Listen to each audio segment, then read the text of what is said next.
There is no jokes for the start of this video. We've run out of sex jokes for Inabe now, and generally speaking, we just have nothing else to say. Can you stop sending me home at WGP? Hey, what's going on, guys? I'm DZBT04 here. Today I am back to cover the fated One of Unparalled, Varga Dragres. You would think that in a set where I spend all my time talking about Destined ones, that we wouldn't talk about fated ones anymore. Actually, we would. So today I'm talking about Varga Dragres because I've not actually been able to talk about this deck since set 2, which includes the very... Set 1. We haven't even done... We didn't? We did set 1. No, set 2. We didn't do Roxy. Yeah, we didn't do Roxy. Yeah, so speaking of today we have Fated 4th. Hello. So the reason why I'm talking about this deck is because I strongly believe people are still sleeping on Varga Dragres now, when it's one of the strongest decks ever at this point because it recently received a really bastard grade 3, and that is Perry Moore. This is Twin Impulsive Dragon. It's basically a gold paladin card in this deck. I don't know why they did this. At the moment of recording, we don't actually have the Eugene reviews yet, so I would like for this card to be weaker than Eugene, please. So yeah. Another reason is also because personally, out of the WGPs I've played this year, 2 of them I got sent home by Varga Dragres, so I didn't get my top card, so it's completely this deck's fault. So yeah, let's talk about why this deck is still pretty good in my opinion. Starting with the right line, we are playing exactly out of the box for the right line. So it's all the same nonsense. We still play the crest. We start off with Heated Blade Ada, his starter. Then we play Blazemba. Blazemba, when brought upon by Boulder X, you call him out to Rearguard Circle, and if you do, you soul charge 1. And then afterwards, if your Vanguard's Varga Dragres, Blazemba gains 2k. A lot of people have tried the Varjula right line. I understand the Varjula right line is really good. Links in the description, by the way, for the previous Varjula deck profile for Korokoro. But the thing about the Varjula right line though is that he lets you save your hand at the cost of 1 Soul Blast, but he doesn't actually help you with the early aggression. He just gives you the hand back. Whereas Blazemba not only actively gives you a soul... wrong guy. Where'd he go? He gives you a soul back, but he also gives you an 8k attacker on the board, which is very good to rush. You want to rush decks like Night Rose who cannot survive early tempo. You want to rush decks like, what's his name? Impaldio, because if you rush it well, the magic number defensives won't actually help him over the tempo game. So having cheap aggro really helps in this format, especially when Welstra can completely zone you out with the powers of black. So yeah, just be careful with that. Boulder X has literally the same skill as Blazemba. When brought upon by Varga Dragres, you call him out to Rearguard Circle, very simple. And Boulder X is the first sign of what there is to come. That is, at the end, when this unit attacks, if your Vanguard has a grade 3 or greater Varga in his name, it gains 5000 power. At the end of the turn, kill it. End of battle, kill itself, draw a card. The whole deck of Varga Dragres is just full of these painkiller angels where they just retire themselves and draw, retire themselves and draw, retire themselves and draw. And that basically means that your entire deck is running on net 0 for maximum aggression. So, because Varga Dragres checks the number of damage your opponent has, this is basically a bullshit turn off your brain, full monkey swing deck. Even a monkey can play this. Hell, I think even someone who has passed away can play this deck. It's that simple. So if you have a teammate that is not that good, you may want him to play Varga Dragres, because I keep losing to those people. They just pull the OT and win. Let's talk about Varga Dragres. Varga Dragres, he's got 2 skills. You already know it. Once per turn, his unit attack, come last 1, slash all the front row rearguards of everybody. So retire 2 of your opponent's front row, retire your own 2 front row, this unit gains 10. At the end of battle, this unit attacks, stand it, drive, -2. So basically, you can use this skill going first, so basically it's an even better version of Dragonic Overlord, haha. Links to my Overlord video in the description, because apparently nobody watched that video, so yeah, good job guys. The second skill is the Divine skill, which means you can use this once per game. At the end of battle, that is unit attack the grade 3 or greater opponent, as long as your opponent has 4 more cards in their damage zone, count +1, stand this unit, drive +2, right? Yes. Yeah. So basically it just gives you a 3rd attack. So if you're extremely lucky, you can just pull crit OT, and then you can just use this first skill, and you can push your opponent from 0 to 6 damage. And that is the exact reason and my official statement on how I lost 3 WGPs in a row. But realistically speaking, that doesn't always happen. So you can also use the second skill later on in the game to once per turn slam the button and get an additional restand. +2 to hand technically, because it's 2 drives back, so it's nice, but you don't really use this for the advantage. You kind of use this just for beat down. Yeah, anything else you want to talk about? No, it's the most boring deck ever created in the history of mankind. So it's not that much to talk about. Cool. So I'm the only one there's a lot to talk about because I lost to this deck. We're not even making Inabe Nao jokes anymore. That's how tired we are of this deck. Great trees. We play one Varga Dragres. In the right deck, we've just explained to you what he does, so I won't be talking about him any further. Yes. The rest of the great trees, though, pretty simple, pretty common sense, but we'll show you some spice. 3 more Varga Dragres, cause if you pull Persona right and you can swing multiple attacks, your opponent tends to die and he'll reach 6 damage. Our Regalis piece, we play the card, and then we play 4 copies of Twin Pulsive Dragon from DZBT04 Destined War. So the card is our Regalis piece. It basically just gives you another copy of Persona Right because Varga with Persona Right is unparalleled. Oh wait, that's his name. Wow, good job guys. So basically it's nice to have it around. It's really greedy that you plan to kill your opponent by turn 4. Remember, Night Rose can only multi-attack from turn 4 plus, so if she dies before then, you're world champion. But if you're not really interested in that, the other Regalis piece that a lot of the Japanese are playing, myself included, is Excalibur. And Excalibur is either a Pot of Greed, what does that do? Or you can move this to the soul and counter charge 1. Varga Dragres can be CB denied because all of his strength skills are CB locked 1 for 1. So if your opponent has some form of brain, he will actually try to CB deny you because he doesn't want you plussing and dealing a lot of damage, cutting his front row, etc. etc. With the Regalis piece though, you render his effects completely useless because you just counter charge, and this deck doesn't have counter charge, which is weird because Dragon Empire for the last year and a half keeps printing counter charge for every deck, right? So like this is the first deck actually that doesn't have counter charge innately. Yeah, that's It's okay. That's okay. This deck doesn't deserve Yeah, he doesn't deserve counter charge, absolutely not. Okay, then also like for Caliburn, because also like you have so many good impact pieces in this deck, then the draw 2 actually is honestly even more important than the counter charge. Because you know, hugging your Regalis piece is always not gonna end well. So if you can use, so once you draw it, if you don't draw it, just use it. Even if you don't get the CC, at least if you draw into Shura or you draw into Team Pulsive, then you still have a chance to play the game at that point. Oh, absolutely. Yeah. Speaking of Team Pulsive. Yeah, let's talk about it. Yeah. So Team Pulsive. He's the guy on the thumbnail. Honestly, I really don't like this card. No matter what people say, tell me this card is absolutely broken. He's Varga. Shuffle is it's really Miltai says this card's really good. Good consistency card. You think I care what Miltai says? Okay, so Twin Pulsive, it's a grade 3. So it's already really bad because it's a grade 3. It's not, How can you say that? It's a grade 3. It's a high grade card. It has 0 shield in the deck. That already his entire deck is just draw. It's just retard. Kill a rear guard, draw 1. It's Painkiller. Yeah. Oh yeah, this card isn't Painkiller. Yeah, we should probably preface that, huh? I mean, its skill is definitely worth it. Its skill it's first is when it's placed, you have a Varga Vanguard, you energy plus 3.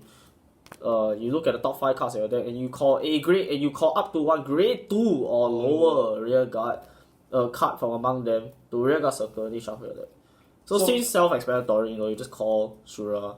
You can call a perfect. If you already have Shura, you can call a perfect guard. You can bounce the perfect guard back to your hand. With Shura. Yeah. So really, it's just there to dig for your Shura or to dig for your Rokusei. Oh yeah, because Rokusei is still the most annoying guy in this deck. I have a lot to say about it. Yeah, so in Team Pulsive basically just acts as a pseudo extra copy of all those cards. If you're good at shuffling, if not then your C5 triggers and you just cry because EB3, if you forgot, is also the cause for my favorite card, Dread Ritter Farhad. And so if you want to use Farhad and you keep spamming Farhad, then obviously you can't use Team Pulsive Dragon, which is because you get 3 energy. Very bad. Very, very bad.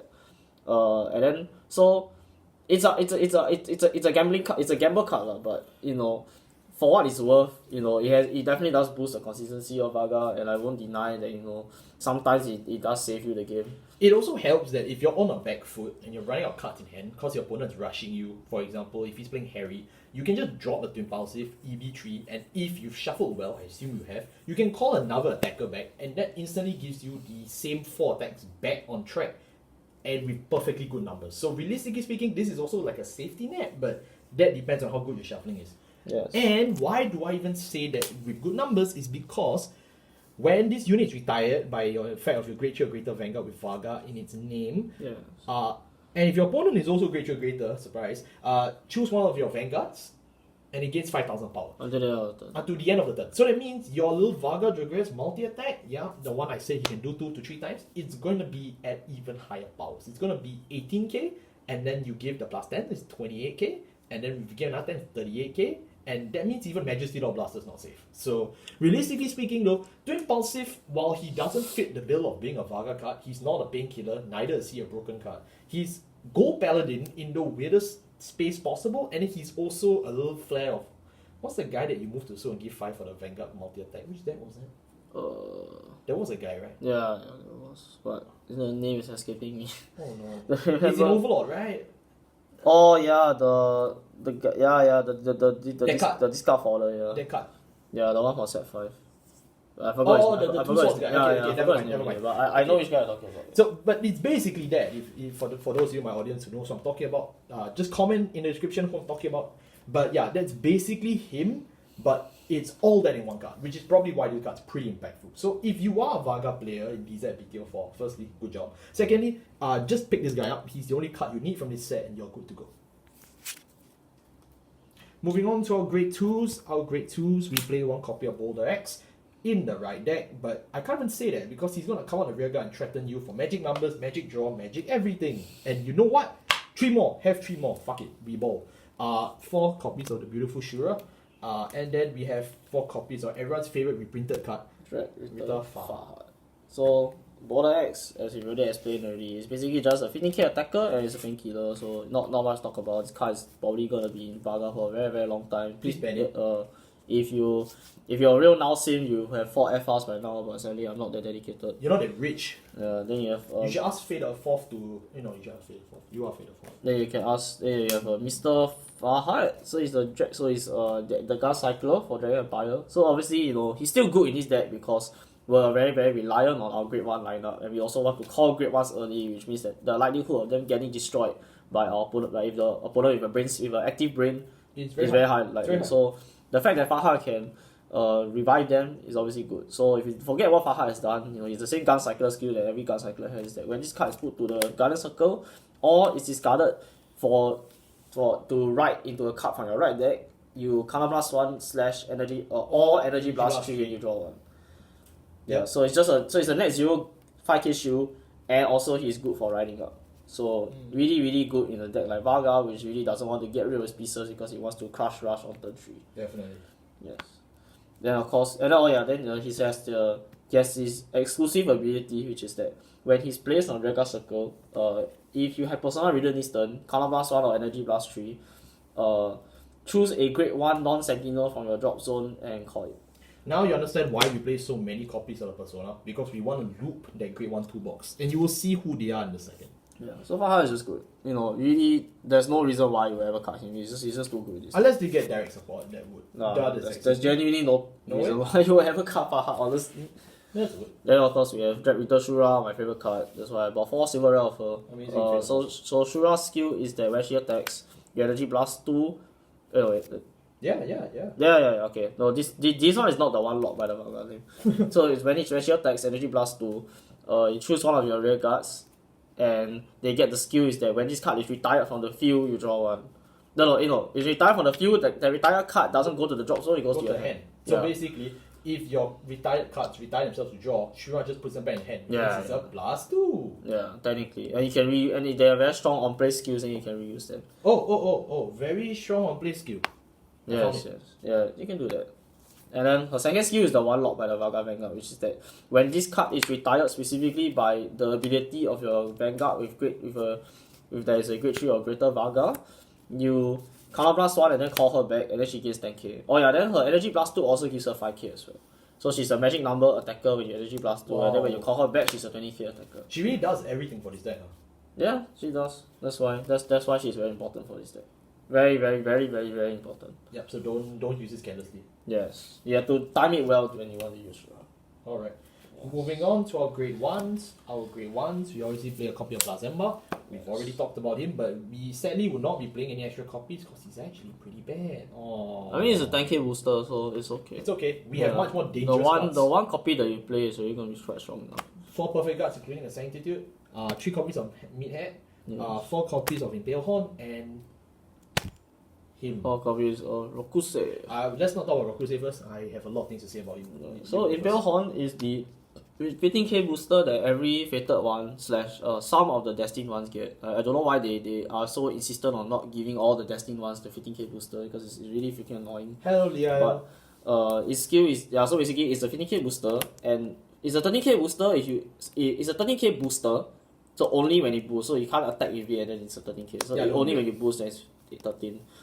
And then specifically when you boost Varga, it's a 15k booster. Then at the end of that battle, you soul blast 1 and then you draw 1. You retire itself, draw 1. So it's painkiller. It's painkiller. It's actually just painkiller. It's just painkiller. Yeah, so this is painkiller in its purest form and also it makes the center column much more threatening because there's gonna be some guys, I don't know, they have 20k base. Who is that? What you gonna do about that? But then if you have Mr. Imperial Horn, then 20k base doesn't matter. But what if it's 18k like Bruce? Oh my god.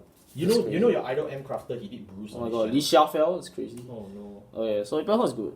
And then Mr. Me had he was reprinted in a recent promo pack for a reason. Actually, no, I can't really call it recent anymore. It's been like 6 months. It's been 6 months, mate. It's like 6 months. 6 months.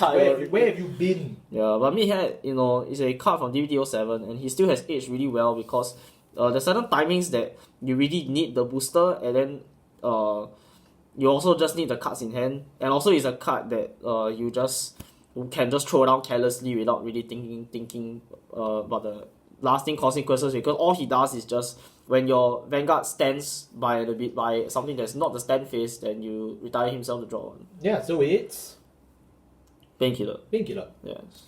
And then for Perfect Guards, you want to talk about Perfect Guards? No, I mean it's a very standard lineup. It's just BTs. Yeah, you know what they are, right? Yes. Now we have Mr. Roxy. Okay, let me do this one. I have a lot of personal hatred for this card. This card is the sole reason why I've lost 2 WGPs in a row. Back to back. Rokuse is the triple rare from DZBT04 Illusionless Strife. And yeah, I didn't cover Varga and set 2 for a reason. Firstly, nobody liked the video. Secondly, this card is complete ass in the sense that it is the most broken set 2 triple rare I can think of. Rokuse, when placed on a rearguard circle, if you grade you a greater Varga in his name, your opponent's rearguards in the front row, all of your opponent's rearguards cannot intercept. At all. Period. All of you take the retirement bus, go home. None of you intercept. And at first value, place value, you may say, oh, our master's just Narukami. You love Narukami. Wrong. Because if anyone has taught you anything, Varga Dragres retires 2 of your opponent's front row rearguards, right? So the natural way to counter Varga Dragres is to intercept. You just don't get the option anymore. At all. You can't even intercept from the back row. So for all my Felty Rosa and Hazoret fans, hello? And good riddance because all of you died instantly to this card. It just stuns the entire board for no reason, no cost at all. It's free, by the way. Just call it, pay the 700 yen that you used to buy this card, and that's it. Your entire opponent's counter offensive, dead. It's so unfair. I generally don't even know why they printed this. It just turns Varga Dragres into an actual pocket blade master because he will always get to retire the front 2 rearguards and punish even a more defensive grade 2 play at all. All he has to do, draw him. All he has to do is just draw Roxy. And if you've been paying attention for the last 18 minutes, that's not a problem when 3/4 of your deck is Painkiller Angel. It's so unfair. It generally is so unfair. And not even that now, you can now just search him. You can search him. Are you kidding? Like, you might as well call Blank the Mind and tell him, hey, I can search Evoke Alchemist now. You can do that now. Like, it's unfair. It's really unfair. And the bullshit gets worse. Painkiller Angel, he is too. At the end of the battle that... No. It's when the rear guard in the same column as him is retired, so your border X, or your opponent's front row rear guard that you retire with Varga skill. Because you're stunned. Yeah, then you retire Rokusei, draw a card.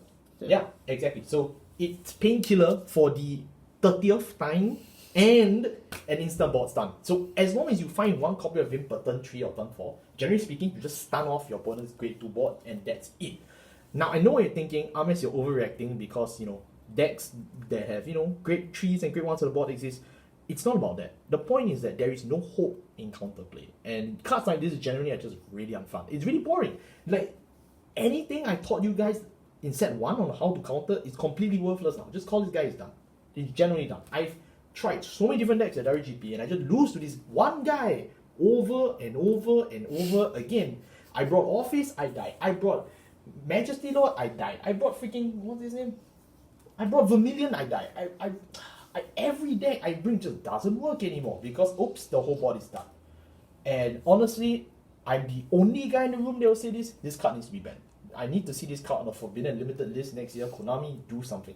Do something. Hear me? No. If you can hit Snake Eyes, you can do this. No. They hit Snake Eyes for a week. 1 So, week. 1 week. 1 week. 1 week.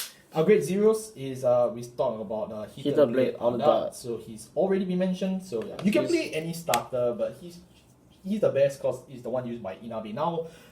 And then for heal, we are playing one of the crit heal because we're very scared of Blanky Maya. For those of you who know your Japanese meta, it is meta now.